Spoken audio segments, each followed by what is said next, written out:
नमो अरिहन्ताणं नमो सिद्धाणं नमो आर्याणं नमो वज्झायाणं नमो लोये सौवसाहुनं एसो पंचनमोक्कारो सौवपावपनासन मंगलानंच सव्वे सिंह पढ़म हवै मंगलम।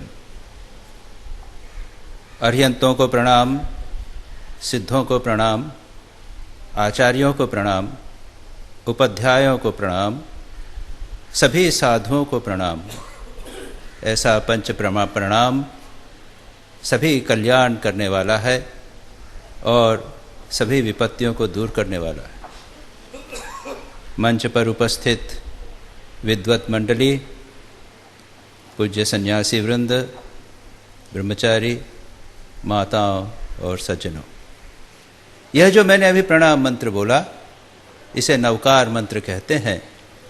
यह प्रसिद्ध विख्यात अत्यंत पावन मंत्र, इसका उच्चारण प्रतिदिन विश्व के असंख्य जैन धर्मावलंबी प्रतिदिन करते हैं।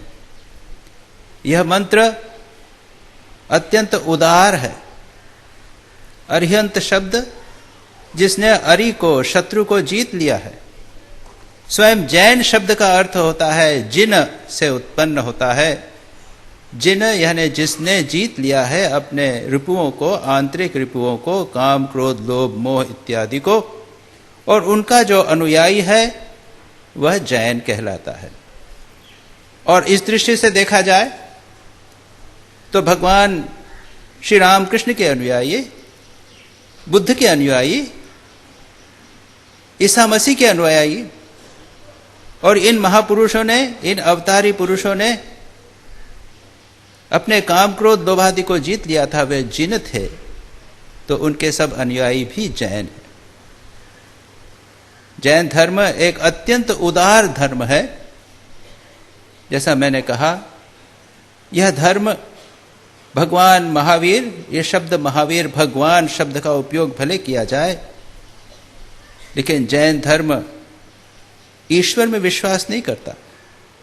अभी जब मैं यहां पर कुछ व्याख्यान सुन रहा था तो मेरे मन में यह बात उठ रही थी कि सभी लोग एक सार्वभौमिक धर्म की चर्चा कर रहे हैं, यूनिवर्सल रिलीजन की बात कर रहे हैं, और उसके अधिकांश जो आवश्यकताएं हैं वो जैन धर्म पूर्ण करता है। ईश्वर में विश्वास नहीं करता, न तो दंडदाता ईश्वर और न ही फॉरगिविंग ईश्वर, क्षमापना करने वाला ईश्वर। वो तो कहता है कि प्रत्येक व्यक्ति महावीर बन सकता है। स्वयं महावीर एक सामान्य मानव थे, मानव ही नहीं, एक सामान्य जीव थे। जैन धर्म समस्त जगत को दो में विभक्त करता है, जीव और अजीव, living matter and dead material, non living matter. और ये जीव छोटा कीड़ा भी हो सकता है और धीरे धीरे वह विकसित होकर, इवॉल्व होकर महावीर बन सकता है। मैं और आप, हम भी तीर्थंकर बन सकते हैं। और महावीर जिनके उपदेशों के आधार पर आज का जैन धर्म प्रचलित है, प्रतिष्ठित है, वे भी इसी प्रकार के एक जीव थे जिन्होंने अनेकों जन्मों तक प्रयत्न करके, तपस्या करके अंत में जिनत्व को प्राप्त किया था। उनका जीवन जैन धर्म का आदर्श प्रस्तुत करता है। उनके जीवन में कठोर तपस्या थी। 12 वर्ष तक कठोर तपस्या में लगभग 75% दिन उन्होंने भोजन नहीं किया। कठोर तपस्या में एक स्थान पर ध्यान में खड़े रहते थे। अत्यंत सहिष्णु लोगों ने उन पर आघात किए, किसी ने कान में कीले ठोक दी, सर्प ने दंश किया, उन्होंने चुपचाप सहन किया। और ये उनको क्यों हुआ? उनके पुराने कर्मों के कारण। जैन धर्म कर्मवाद में विश्वास करता है, सारी जिम्मेदारी अपने स्वयं पर ले लेता है। कोई ईश्वर नहीं है जो जगत की सृष्टि स्थिति प्रलय करने वाला है और जो कृपा करने वाला है या दंड देने वाला है। अगर आप किसी व्यक्ति युवक को किताब पढ़ने बैठा है, अगर आप उसको पढ़ने से रोकोगे तो याद रखिए, जब कभी आप कभी आगे चलकर पढ़ने बैठेंगे तो बिजली चली जाएगी। अगर आपने किसी को गाली दी, भला बुरा कहा, आपने उसका अपमान किया, तो 5 साल 10 साल बाद या अगले किसी जन्म में आपका भी अपमान होगा। बहुत महत्वपूर्ण संदेश है यह कर्मवाद का। हमें सावधान रहना चाहिए। पाप और पुण्य की बात नहीं आ रही, यहां क्षमा की बात दूसरे प्रकार से है। मैं जो अभी अंत में आपको क्षमापना की बात कहूंगा, ईसा मसीह के 500-600 वर्ष पूर्व ये क्षमापना को और अहिंसा को जैन धर्म में सामाजिक धर्म का रूप दिया गया था। व्यक्तिगत रूप से हिंसा का त्याग करना, अहिंसा का पालन करना, क्षमा करना, वह तो हो सकता है, लेकिन उसे एक सामाजिक स्तर पर प्रयोगात्मक रूप से करने का एक बहुत बड़ा प्रयोग ईसा के 600 वर्ष पूर्व हुआ था। तो मैं भगवान महावीर की बात कह रहा था। कठोर तपस्या की उन्होंने, अत्यंत सहिष्णु थे और उसके बाद में उन्होंने इस धर्म का प्रतिपादन किया। अरिहंत वह है जो अपने आत्मस्वरूप का पूर्ण साक्षात्कार करते हैं, सर्वज्ञ होते हैं और उसके बाद धर्म प्रचार करते हैं। दूसरे श्रेणी के जो जीव होते हैं उन्हें सिद्ध कहा जाता है, और जैन धर्म के अनुसार तो जो सिद्ध है वह अरिहंत से भी ऊपर रहता है, क्योंकि वह पूर्ण रूप से मुक्त आत्मा होती है। और 3 जो मानव श्रेणी के जीव हैं वे हैं आचार्य, दूसरे शास्त्र की व्याख्या करने वाले उपाध्याय, और तीसरे सभी साधु सव्वे साहुनम। तो कोई भी व्यक्ति गृहस्थ हो या सन्यासी हो, अगर उसमें साधु वृत्ति है तो जैन धर्म के अनुसार वह पूज्य है। भगवान महावीर ने कहा कि यह जीव, इसमें शुद्धता है, चैतन्य है, नित्य शुद्ध बुद्ध है, लेकिन वह कर्म के कारण कर्म आकर इन पर चिपक जाता है और उसमें बंधन में पड़ जाता है। और इसके 4 कारण हैं। 5 कारणों के कारण यह जीव बंधन में पड़ता है। पहला है मिथ्यात्व, रॉन्ग कंसेप्शंस, गलत धारणाएं जीवन के संबंध में, आत्मा के संबंध में, जगत के संबंध में और जीवन के लक्ष्य के संबंध में मिथ्या धारणा के कारण व्यक्ति बंधन में पड़ता है। दूसरा है अविरति, वह भोग से विरत नहीं होता और हिंसा से विरत नहीं होता। तीसरा है कषाय, और कषाय में 4 बातें आती हैं: क्रोध, लोभ, मान और माया। क्रोध लोभ हम समझते हैं, मान का अर्थ है अहंकार और माया का अर्थ है छल। जैसे श्री राम कृष्ण कहते थे, मन मुख एक नहीं करना। चौथी बात जो बंधन का कारण है वह है प्रमाद, केयरलेसनेस। जीवन है इस प्रकार से व्यतीत कर रहे हैं कि हम दूसरों को कष्ट पहुंचा रहे हैं। और 5वां योग, और यह योग शब्द जैन धर्म में एक पारिभाषिक शब्द है जिसका अर्थ होता है हमारे शरीर की, मन की और इंद्रियों की क्रियाएं। इसे आप अन्य जो योग चित्तवृत्ति निरोध के रूप में आप नहीं लेंगे। और इनको दूर कैसे किया जाए और बंधन से मुक्त कैसे हुआ जाए, उसके लिए कहते हैं 3 रत्न, त्रिरत्न: सम्यक दर्शन, सम्यक ज्ञान और सम्यक चारित्र। सम्यक दर्शन का अर्थ है हमारी धारणाएं, मान्यताएं, श्रद्धा, आस्था, यह सत्य पर होनी चाहिए। एक शुद्ध गुरु को स्वीकार करना चाहिए, शुद्ध धर्म को स्वीकार करना चाहिए और शुद्ध देव को स्वीकार करना चाहिए। मैं पुनः बता दूं, यहाँ देव शब्द का अर्थ कोई स्वर्ग में रहने वाले देवी देवता नहीं है, उसका अर्थ है अरिहंत और सिद्ध। इस सम्यक दर्शन को जैन धर्म में बहुत अधिक महत्व दिया जाता है। It is the beginning of spiritual life. आध्यात्मिक जीवन का प्रारंभ इसी से होता है। एक रस्म होती है, जैसे बैप्टिज्म होता है, जैसे अमृत सेरेमनी होती है सिखों में, इस प्रकार से है। युवक व्यक्ति गुरु के पास जाकर सम्यकत्व लेता है, कहता है कि मैं शुद्ध गुरु, शुद्ध धर्म और शुद्ध देव को ही स्वीकार करूंगा। इसके बाद जैन धर्म सबसे अधिक महत्व देता है आचार पर, कंडक्ट पर। वैसे जैन धर्म, जैसा मैंने कहा, इतना पुराना है, उसकी कई शाखाएं हैं। दिगंबर, श्वेतांबर 2 प्रमुख शाखाएं हैं और एक बहुत विशाल साहित्य है, बहुत विशाल साहित्य है। उसकी विस्तार में हम नहीं जाएंगे। आचारांग्य सूत्र, उनके जो सूत्र हैं या श्रुत हैं, जो भगवान महावीर की वाणी पर आधारित हैं, उनमें आचारांग सूत्र और दशवैकालिक सूत्र ये सबसे महत्वपूर्ण है, उन पर आधारित है। तो उसके विस्तार में जाने की बात नहीं है। मैं केवल इतना बता रहा हूं कि उनके अनुसार सम्यक चारित्र, कैरेक्टर को सबसे अधिक महत्व दिया गया। एक बहुत महत्वपूर्ण बात यहाँ पर जैन धर्म की हम पाते हैं, और उसमें भी 5 महाव्रत या अनुव्रत, अहिंसा, सत्य, अस्तेय, ब्रह्मचर्य और अपरिग्रह, ये हम जानते हैं। पातंजल योग सूत्र में इन्हें यम कहा गया है। जैन धर्म में इन्हें व्रत कहा गया है, 5 व्रत।